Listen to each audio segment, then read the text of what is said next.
All the world's a stage, and all that glitters is not gold. Well, I'm sure that these words do tickle a sense of familiarity in all of us. Oft, we come across these providential words and we begin to cast our minds back to those hardbound copies of Shakespearean parchment that invite us to take us along on a utopian escapade. Good morning to one and all present here. On the behalf of the St. Mark's Girls Fraternity, I extend my warm wishes and welcome you all to this theatrical extravaganza. Theatres are curious places. Magicians rig boxes where the golden memories of dramatic triumph lingers like nostalgic ghosts, and where the unexplainable, the fantastic, the tragic, the comic and the absurd are all routine occurrences on and off the stage. With the same key, the key of dramatic, Shakespeare unlocked his heart. The souls most fed with Shakespeare's flame sit unconquered. And today, we surely are those souls that have gathered here to seek solace in the enthusiastic admiration of the bard. It is our honor and privilege to present to you plays based on great works of Shakespeare. To begin with, we have the students of Class 10th A with their play Rajniti, which is a Hindi adaptation of William Shakespeare's Macbeth. The play dramatizes the damaging physical and psychological effects of political ambition on those who seek power for its own sake.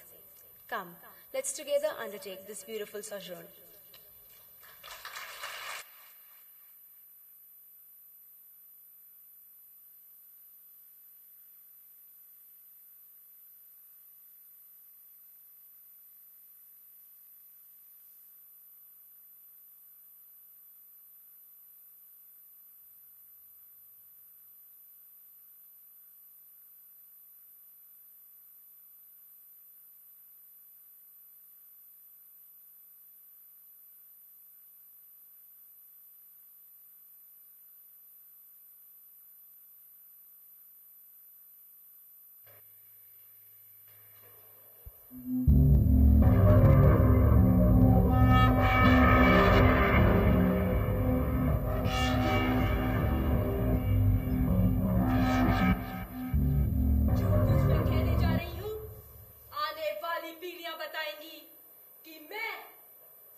जनहित में मैंने जितनी भविष्यवाणियां की हैं, वह सब मुझे देवी प्रेरणा से प्राप्त हुई हैं।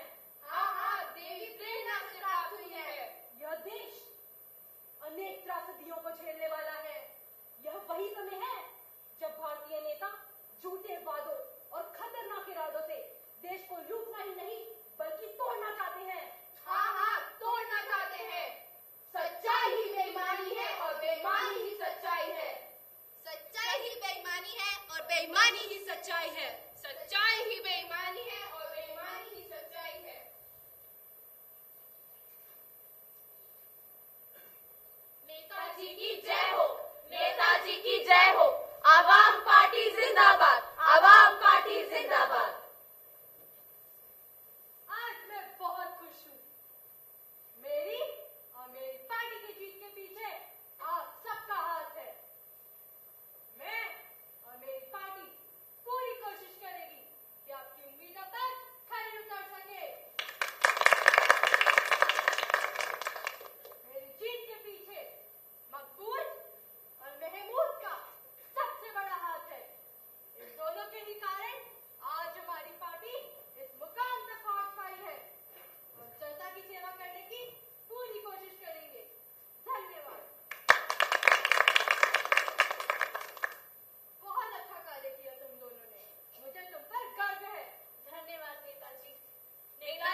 महमूद की।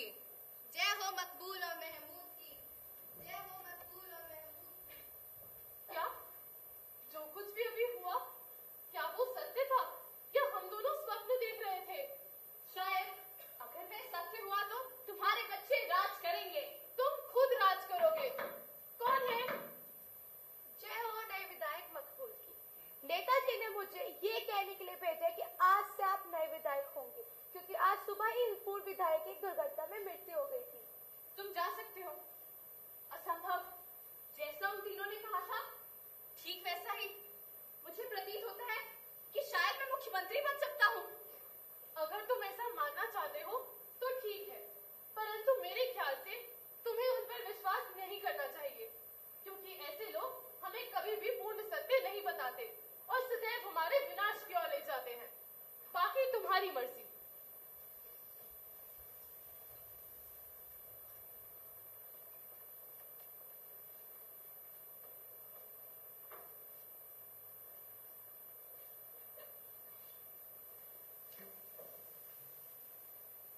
अब तक जो उन तीनों ने कहा वो सत्य होता आया है। मैं आज विधायक बना हूँ और शायद भविष्य में मैं मुख्यमंत्री बन सकता हूँ। अजीब सी कश्मकश है मेरे अंदर। कैसी कश्मकश? मैं सत्ता पाना चाहता हूँ, लेकिन सत्ता पाने के लिए पाप करने का ख्याल ही मुझे अंदर से झिझोड़ रहा है। मैं सत्ता के लिए पाप नहीं कर सकता। मैं नेताजी की हत्या नहीं कर सकता। क्यों नहीं? डरपोक हो तुम। क्या तुम्हें इतना भी ज्ञान नहीं कि तुम्हारे और राजगद्दी के बीच बस वो नेताजी ही है? एक बार उनकी हत्या हो जाए, फिर तुम्हें मुख्यमंत्री बनने से कोई नहीं रोक सकता। ये सब अनुचित लग रहा है मुझे। नेताजी कितना विश्वास करते हैं मुझ पर, कितना मानते हैं मुझे। कैसे कर दूं मैं उनकी हत्या? लोग क्या कहेंगे? और यदि किसी को शक हो गया तो? तुम चिंता मत करो, मैंने सब सोच रखा है। कल रात हम सभी नेताओं को अपनी घर दावत पर बुलाएंगे, और जब नेताजी अपने कक्ष में सो रहे होंगे, हम उनकी हत्या कर देंगे और सारा इल्जाम उनके नौकरों के सर मर देंगे।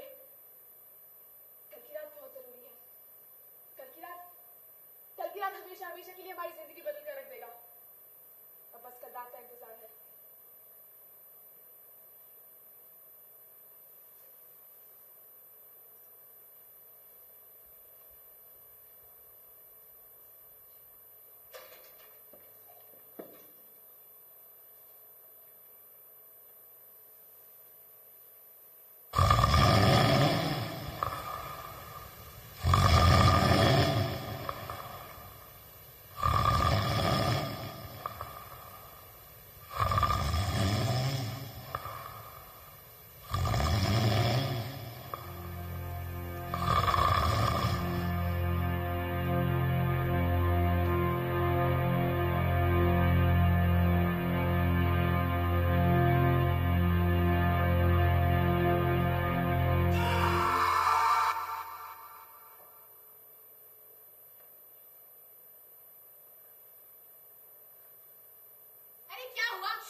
भनक तो नहीं लगी? क्या इस कृत्य ने तुम्हें इतना कमजोर बना दिया है? डरपोक, जाओ हाथ धो लो और मिटा दो सारे सबूत, मिटा दो माथे पर लगा ये कलंक। और ये खंजर, इसे आप क्यों लेकर आए? नहीं, उस कमरे में वापस जाने की हिम्मत नहीं है मेरे अंदर। तो मुझे मुर्दे कोई हानि नहीं पहुंचा सकते। उस राजा के शरीर से निकले खून से ही नौकरों का चेहरा रंग कर आती हूँ। फिर तुम्हारे और राजगद्दी के बीच कोई नहीं आ सकता, कोई नहीं। तुम्हारा राज होगा, मकबूल शाह का राज।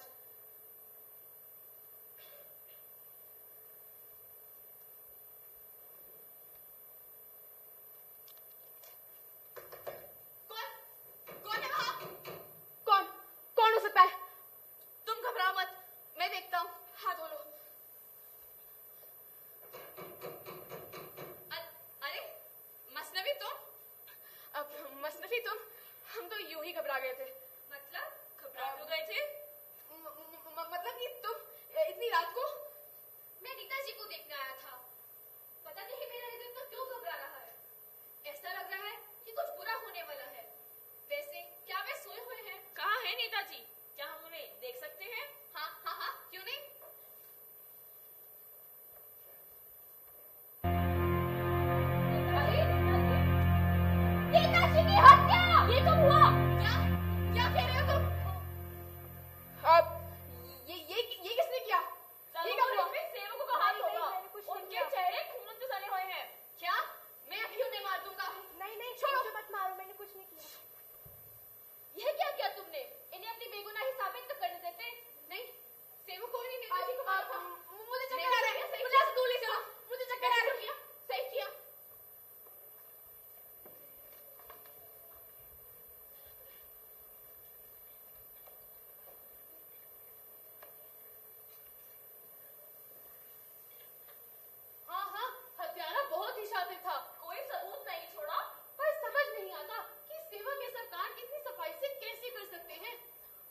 रोशन और पी जाओ एक ही बार में, फिर तुम्हें कोई नहीं मार पाएगा। हाँ हाँ, कोई नहीं मार पाएगा। न दिन में, न रात में, न पुरुष न स्त्री, कोई भी नहीं, कभी भी नहीं। हाँ हाँ, तुम अमर रहोगे। इनका कहा हमेशा सच्चा साबित होता है। इसे पीने के बाद मैं अमर हो जाऊंगा, कोई नहीं मार पाएगा मुझे। अब समय आ गया है अपने सारे दुश्मनों को अपने रास्ते से हटाने का। कल सबको एक जगह इकट्ठा कर मैं एक ही बार में मार दूंगा और फिर इस राज्य पर मेरा राज होगा। मकबूल शाह का राज होगा, मकबूल शाह का राज। हाँ।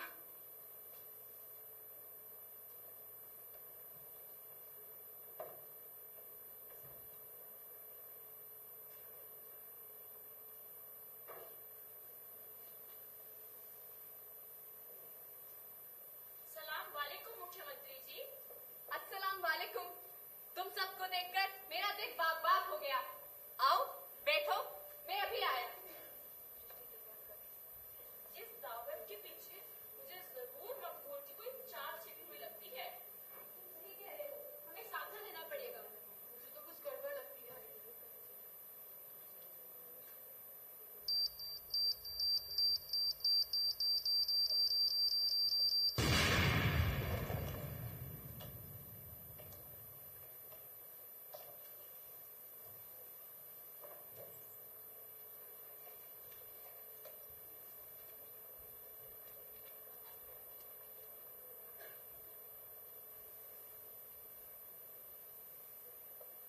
शुक्र है अल्लाह का कि हम लोग बच गए, वरना वो मकबूल तो हमें मार ही देता। तुमने देखा कैसे मकबूल ने पहले नेताजी को मारा और अब हमें मारना चाहा। वह हमारा पता साफ करना चाहता है। अवश्य ही ये मकबूल की कोई सोची समझी साजिश है। दावत के पीछे यह राज था, मुझे तो पहले से ही शक था। अब तो मुझे बदला लेना है। आखिर हिसाब तो पूरा करे। इसकी आंख में सुअर का बाल है। कल तो सब साफ हो ही जाएगा, दूध का दूध और पानी का पानी। अरे पर तुम्हें मकबूल को मिले वरदानों के बारे में कुछ पता है? ना उसे कोई स्त्री मार सकती है और ना ही कोई पुरुष, ना कोई दिन में मार सकता है और ना रात में। उसे मारना असंभव है। तो हम संध्या के समय मारेंगे, ना ही दिन का ना ही रात का। पर मारेगा कौन? ऐसा प्राणी जो ना ही स्त्री हो और ना ही पुरुष। मैं मारूंगा, मैं।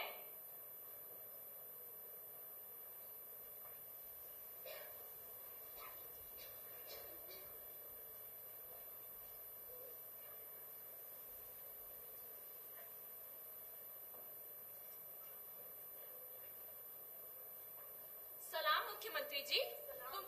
तुम जीवित हो? लेकिन कल की घटना के बाद तो कोई नहीं बचा था ना। हम भागने में सफल रहे, लेकिन लगता है आप हमें यहाँ देख के खुश नहीं हैं। किसने कहा मैं खुश नहीं हूँ? मैं बहुत खुश हूँ। तुम्हारे पापों का घड़ा भर चुका है मकबूल। कैसे पाप? कौन से पाप? मैंने कोई पाप नहीं किया। हम सब जान चुके हैं कि नेताजी की हत्या किसने करवाई। तुम्हारे घर हुए बॉम्बलास्ट का सारा सच जान चुके हैं हम लोग। कुछ नहीं जानते तुम, कोई कुछ नहीं जानता। अब समय आ गया है मकबूल, तुम्हें तुम्हारे पापों की सजा जरूर मिलेगी। नहीं नहीं, गार्ड गार्ड, पकड़ लो इन सबको। ये क्या कर रहे हो? मुझे क्यों पकड़ा है? बहुत देरी हो चुकी है मकबूल, अब ये तुम्हारे नहीं मेरे हैं। तुम्हारी किस्मत ने तुमसे तुम्हारी बीवी नहीं, तुम्हारा परिवार, तुम्हारे अपने नहीं, सब छीन लिया है और अब तुम्हारी जान भी छीन लेगी। मुझे मारना संभव है, कोई नहीं मार सकता मुझे। ना कोई दिन में मार सकता है, ना रात में। ना कोई स्त्री मार सकती है, ना पुरुष। यह संदेह का ही समय है। और तुम कैसे भूल गए? नहीं, तुम्हारा अंत निश्चित है मकबूल। छोड़ो, मैं करूंगा तुम्हारा। छोड़ो मुझे। जिस खंजर से तुमने नेताजी की हत्या की थी, उसी खंजर से तुम्हारा अंत होगा।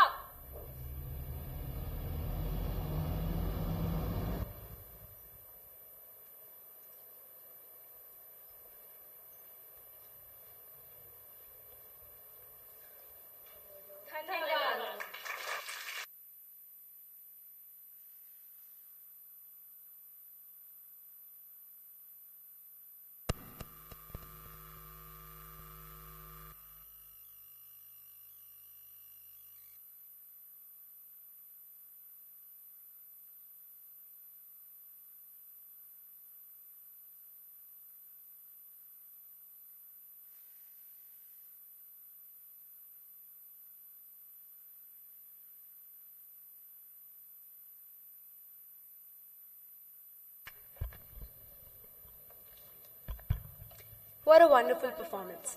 See the legendary Beatrice and Benedict as you've never seen them before. You laugh and cry from start to finish as they navigate their way to love.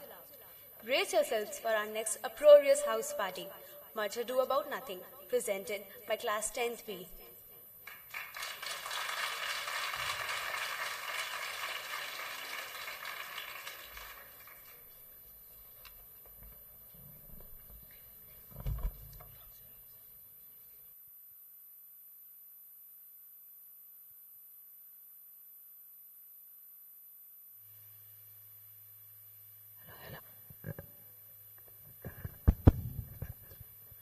Much Ado About Nothing is a comedy by Shakespeare about romance and deceit.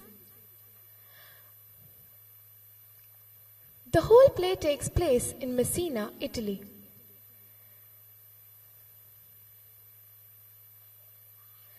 In this town lives Linetto, a wealthy nobleman. His daughter Hero,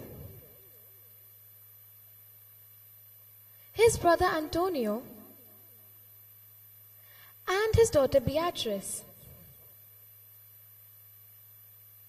He is welcoming friends back from war. Don Pedro is Linetto's closest friend, and Don John is Pedro's illegitimate brother. Claudio and Benedict are young soldiers from war who are friends with Pedro. Beatrice and Benedict become sarcastic friends, and Claudio falls in love with Hero.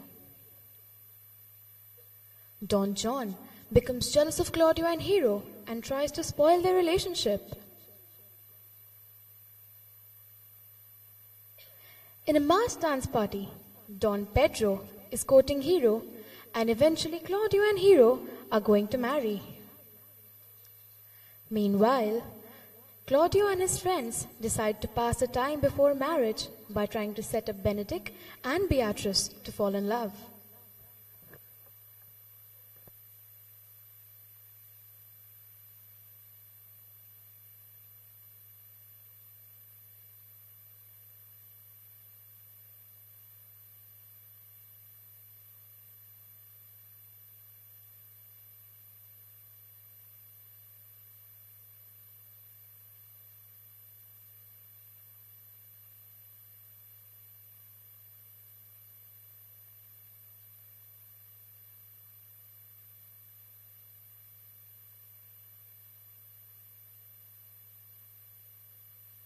No, and she swears she never will.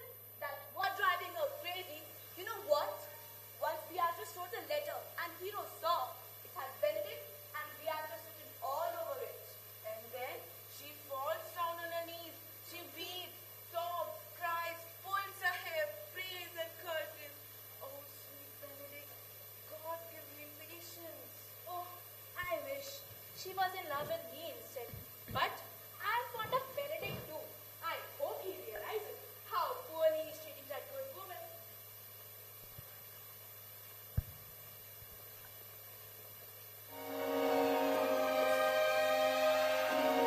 This can't be a trick. They spoke with seriousness. She loves me. Well, that love must be returned.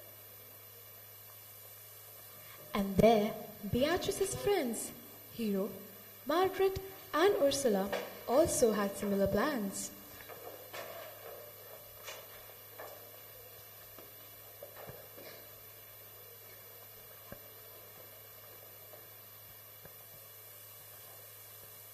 Margaret, were the jealous if you find Beatrice there? Yes, she's there. You know, Ursula, my fiancé was telling me about how much this Benedict loves Beatrice. But she's so proud of herself that nothing makes her happy. But you should tell Beatrice about this and see what she has to say. No, instead I'll go to Benedict and advise him to fight his emotions. Come, Margaret. I'm burning up with shame. Can this be true? Do people criticize me so much for being proud and scornful? Oh, Benedict, dear Benedict, keep on loving me and and I shall return your love.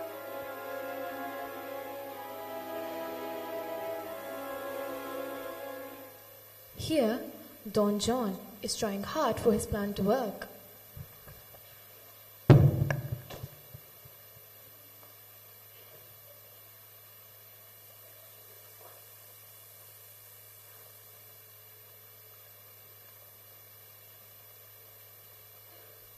My lord and brother, God save you. John, why are you so worried? If you don't mind, I had to speak with you both. Why? What's the matter? I came here to tell you that the lady is unfaithful. Who? Hero? That's the one. Leneto's hero. Your hero. Every man's hero. Unfaithful? She is wicked, and I shall give you a proof. Come with me tonight, and you will see a man enter her bedroom chamber.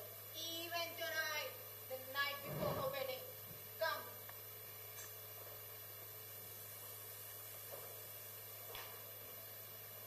Don John brings Claudio and Don Pedro to the place where his friend Borachio and her maid Margaret pretend to be Hero and her lover indulged in bimble act of love.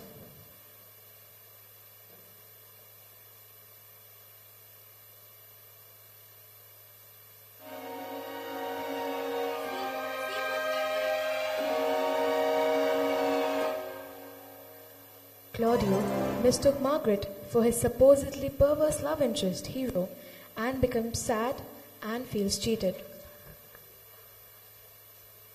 Meanwhile, Beatrice brings Hero to the church. It's the day of their wedding.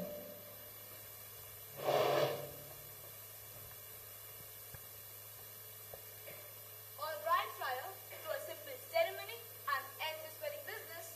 Okay, Lineto. Well, have you come here, my lord, to marry this lady? No. Lady, have you come here to be married to this count? Yes, of course. Very well. If you two have any reasons for why you should not be married, I order you to say so. She only appears honorable from the outside. Look how she blushes. She has been in a man's bed. She blushes from guilt, not modesty. Come, let's go. These revelations have overwhelmed her. How is she? She's dead, I think. Help, uncle. Take comfort, lady. Are you still looking up? Yes, why shouldn't she? Why not? Is it every living thing condemning her? Look at her guilty blushes. Die, Hero. Die. Do not open your eyes again. Sir, calm down. I'm so amazed. I don't know what to say. Lady, did you sleep in her room last night? No, I didn't. But I did it every night the past year. Well then, it's confirmed. Lady, who do they think is a lover? I don't know. You should ask them. I even don't know who they are talking about. The princes are under some strange misunderstanding. No, two of them are completely honorable. If you want to blame someone, blame John, the bastard, who only lives to create conflicts. Hold on a moment and listen to my advice. The princess has left your daughter here for dead. Hide her for a while in your house and tell everyone that she has in fact died. What will this do now? Listen, if we do this correctly, then the men who slandered you will feel remorseful instead. That would be a good thing. Come on, Hero. You must die in order to live. Hopefully, your wedding day is only postponed. Have patience and endure. Benedict very sadly goes back. But hey, who is this?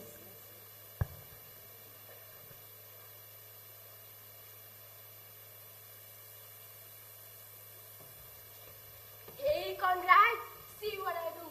What did you do? We slandered Hero and John rewarded me. So, you were the one? Come, I'll show you. Come with me. Benedict overhears Borachio talking to Conrad and proudly explaining the trap laid to spoil his marriage and how he was rewarded heavily by John. Benedict gets hold of him and takes him to Lineto. Meanwhile, Don Pedro and Claudio come to meet Lineto before leaving. Okay, Lineto, it's time for us to leave. Go away, Claudio. You wronged me and my innocent child. Go away. Get You're lost. taking it wrong, old man. Gentleman, we won't stay here and anger you further. I'm sorry about your daughter's death, but our accusations were true and backed up with proof. Wait a moment, sir. He has something to say. I'm sorry, sir.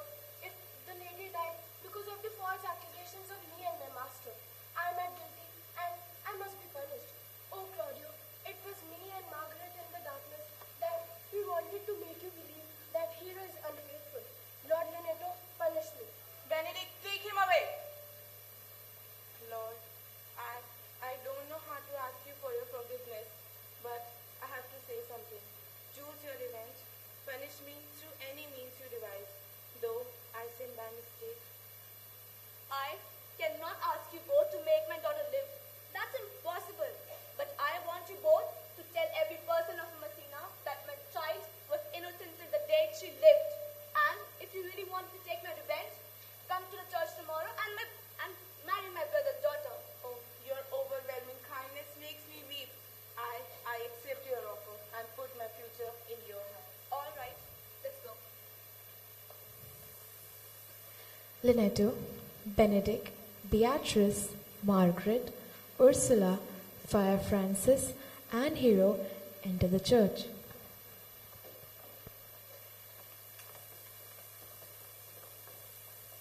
Good morning, Claudio. Have you come here to marry my brother's daughter? I will marry her even if she's lesbian. By the way, who's the lady I'm supposed to marry? You cannot see her face until you swear to marry her. Give me your hand, lady. With Friar as the witness, I'm your husband.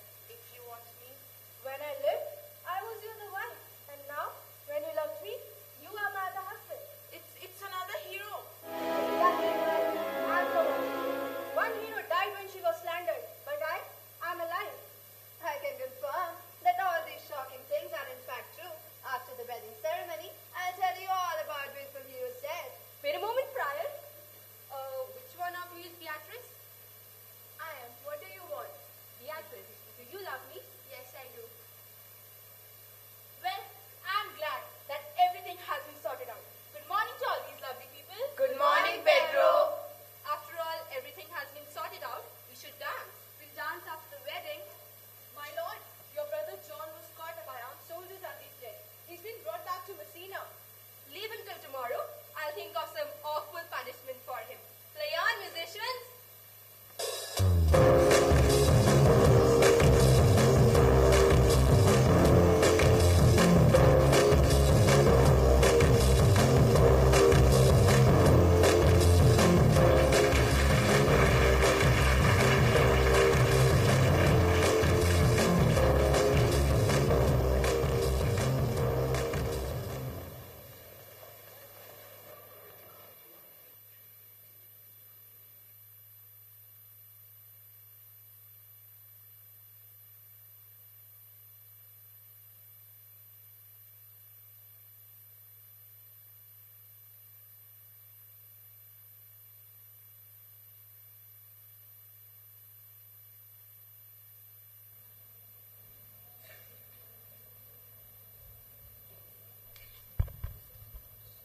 It indeed was a splendid performance.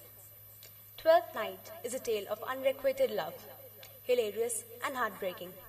Twins are separated in a shipwreck and are forced to fend for themselves in a strange land.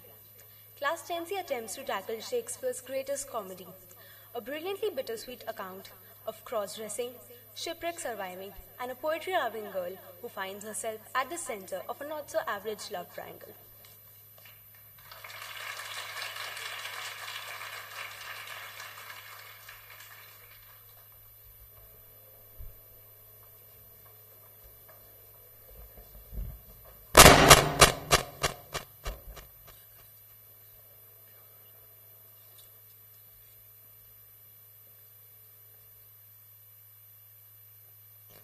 Our story starts with Jeremy, one of our characters' totally harmless sea trip.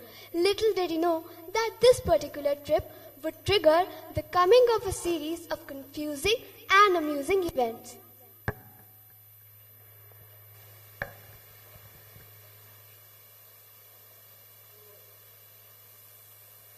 La la la la la la. I, Captain. What's happening? What's with that sound? Oh God. A store? Oh no. Somebody help me. Anybody, somebody, help.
Elena.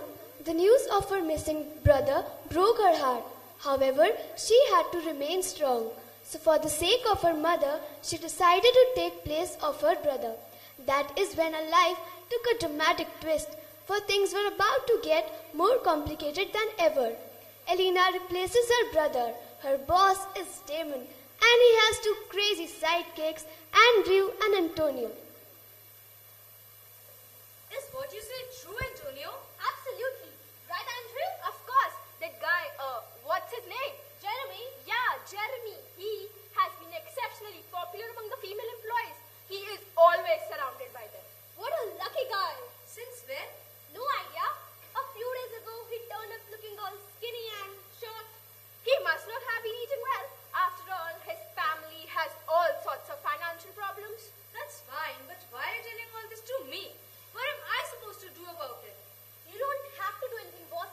He will be the one doing the job for you. Pardon? Why doesn't he get it? Boss, Catherine, you have been after her for ages. The girl who would inherit 500,000 pounds. Oh, yes. How can I forget that? So? So what? Look, boss, Jeremy is an expert with girls. You can use him. I mean, use his help to get Kathleen fall head over heels in love with you. Getting it? It's a win-win. He will do the job for you before you even have to say promotion. Not a bad idea. Call Jeremy. Jeremy! Yes, boss. Jeremy, I have a job for you. What? You want me to pull your sweetheart for you? Yes. Think about it. No, sorry. I give up. I will give you a promotion. I will do it. That's my boy. We need to keep an eye on this one. I know, right? You mean like follow him? Yeah. Really? I can't believe you guys. What's wrong with that?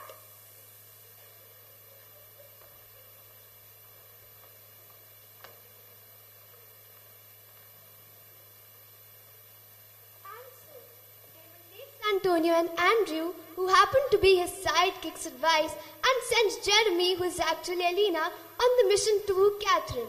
Confusing, right? Don't get confused just yet, because things are to complicate a bit more.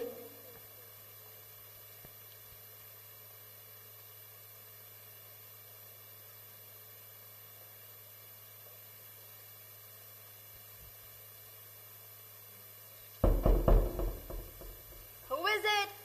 A friend of David, ma'am. Jeremy. Damon? Oh God, what does that dimwit want now? Dimwit? That man, he has sent you here to impress me, right? Maybe. Oh, I knew it.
Problem. Damon's plan backfires as Catherine falls for Elena's simple and direct personality, not knowing, of course, that she is a girl. And then there is Elena, who realizes that she has fallen in love with Damon, but is forced to control her infatuation for her. Damon too falls in love with Elena. And, oh no, this twisted love triangle gets another vertex, Jeremy, who is alive and kicking.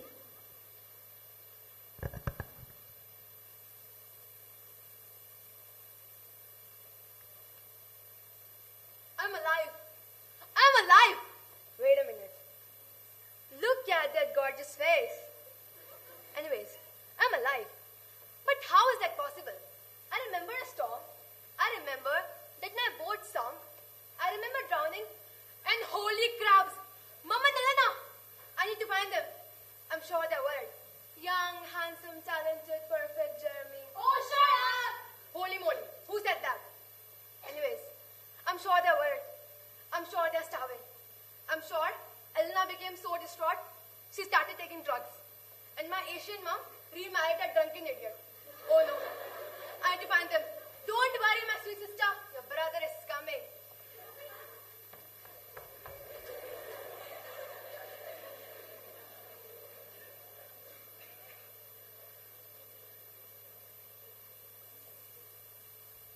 What is happening to me? I am falling in love with my boss. My boss who is in love with this really beautiful and charming girl. My boss who thinks I am a guy. Why did I have to be this way? Oh, the fate has dealt me this lousy hand. Should I tell him the truth? No. Then I'll be the gold-digging snout. Should I not tell him then? But how can I live like this? What should I do? Oh, what should I do? I have an idea. I will talk to him as Elena. I will talk to him as my own self, and I'm sure that he will fall in love with me.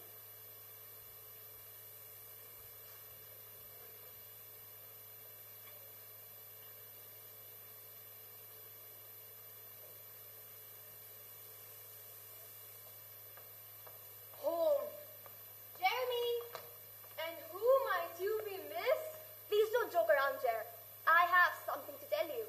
Really? I'm all ears. I had to tell you that. Tell me what? Oh, I really like you. And I have decided to have you as my life partner. Holy nail cutters. What? Weird, right? Very? I know, but I believe in love at first sight. You do? I do. Do you? Do I look like I do? Oh, come on, Jeremy. You were the first person who saw me as a woman to love, and not as a lottery ticket. I love you for that. Lottery ticket. Yes, you forgot? The man who marries me gets 500,000 pounds. 500,000 pounds. You're worth this much. I can't believe you forgot that. But go that side, please. Accept my hand in marriage. 500,000 pounds. This much should be enough to support Elena and mother. Huh? All right. Let's get married. Now? Of course. But you're so confused, woman. Oh my God!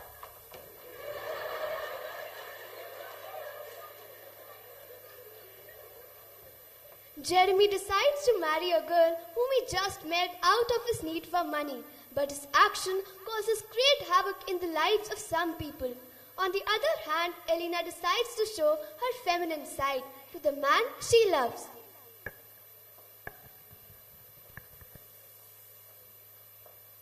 Can I talk to Jeremy? And who might you be? Jeremy and you look so similar. It's freaky. I'm his twin sister. Oh my God. Where's Jer?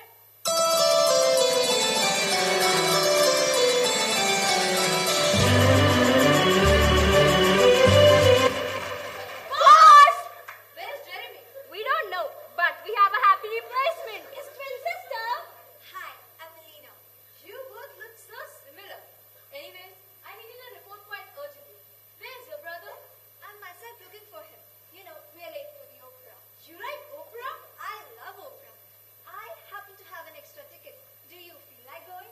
I don't have much to do, sir. Yeah, let's go. Okay, I'll be waiting outside. What are you doing, boss? You are going out with Jeremy's sister. Relax. She's really beautiful. And it's hard to find people who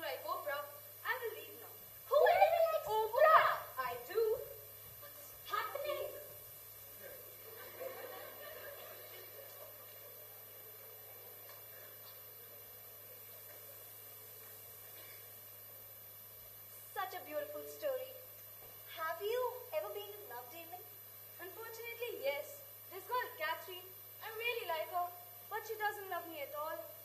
How do you know that you love her? Well, I just know. My father wants me to settle with her. She's really rich. So you don't love her? I don't know. You know, you're very much like your brother. I know. Shouldn't you be with someone that you love? Are you a daddy's boy? You know what? No, I'm not my father. I'll not marry Catherine. I will marry you. What? Yes, come, we'll get married.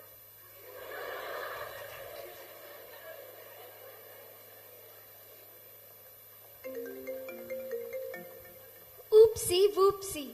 Elena got what she wanted. Damon is ready to marry her. But on the other hand, Catherine is marrying Jeremy, thinking he is Elena, who is in disguise of Jeremy. Well, let's see what happens at their weddings.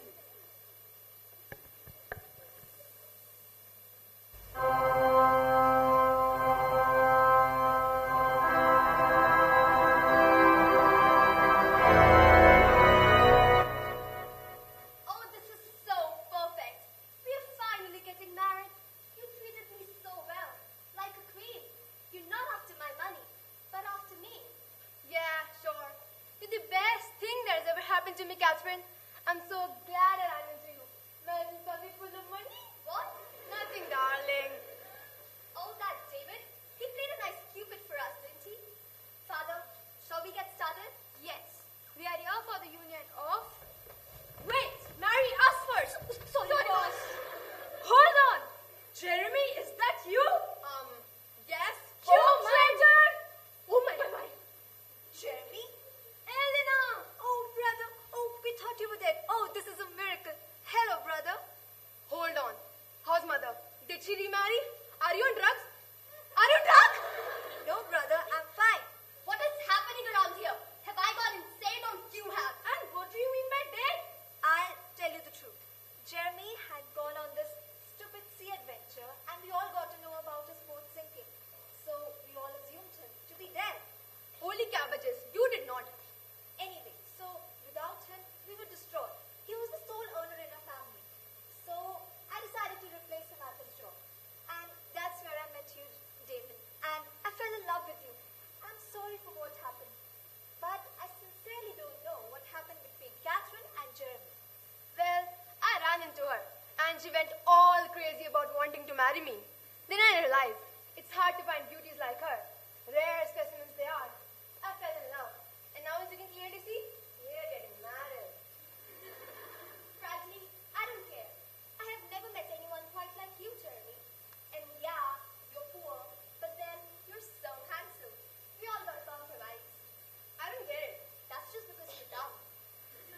Well, Elena, I need to admit that yes, I love you. I love you a lot. But you lied to me. But then again, your lie was kind of justified. I'm willing to forget it all and just get married, okay? Okay, Oh, isn't this fantastic? It's quite wonderful. No. So you want to get married or shall I go? no one is leaving before I get married to him. Can I be a Boss, minister, please. boss? Do whatever you want to do. Oh, this is so perfect. I have an idea. Let's go to Las Vegas and get married there. That sounds fantastic. Boss us! Boss? What about us? So what am I supposed to do now? You and us. Help me become a millionaire. Boss? Boss! Boss? So it's just you and me now, huh? Yeah, since they've left us here, well, but we're all right. Yeah. Okay, let's get back. Yes, boss is not just a little married.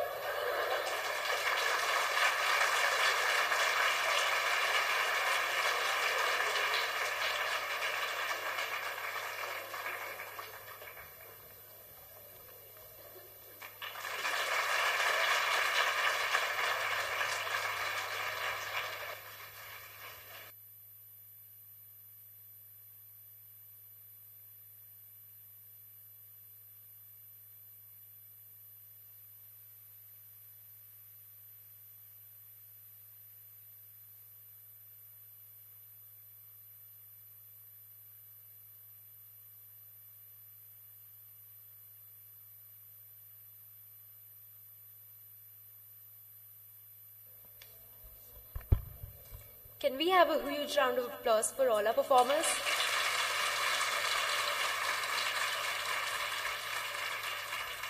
There's Shakespeare, on whose forehead climbed the crown of the world, oh I sublime, with tears and laughter for all time.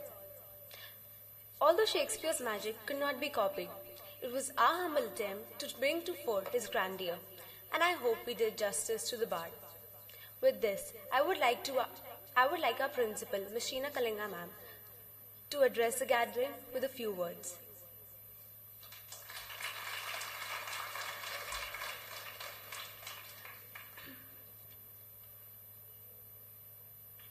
Good morning, parents. I'm so sorry, with the wounded leg of mine, I can't go up right now. But before I say anything about the plays, I would really request parents to come in a huge number, because seeing your children perform always makes parents happy. And you always get to know what they're doing in school. They had been doing practice, they had been doing staybacks.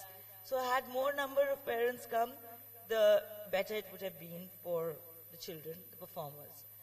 And about the plays, we tried to bring it a twist to all the Shakespearean plays, because we didn't want to use the archaic language of all the Shakespearean language, which would have been very difficult to fathom. So we tried to make it as simple as possible and as contemporary as possible. So we had Macbeth in Hindi, we had Much Ado About Nothing, which was again contemporary, and the third play was contemporary too. So the girls did me proud. The teachers who prepared were they definitely did a good job. And the girls who were on the light, I have to congratulate you. You did a wonderful job. And with that, I'd like to conclude the occasion and have a very great day. And please, whenever you're called to witness such events, please do show up, because your children feel very, very encouraged with that. Thank you. Thank you, ma'am. Thank you, everyone, for your gracious presence. Now, I request everyone to stand up for the national anthem.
Thank you all and have a great day.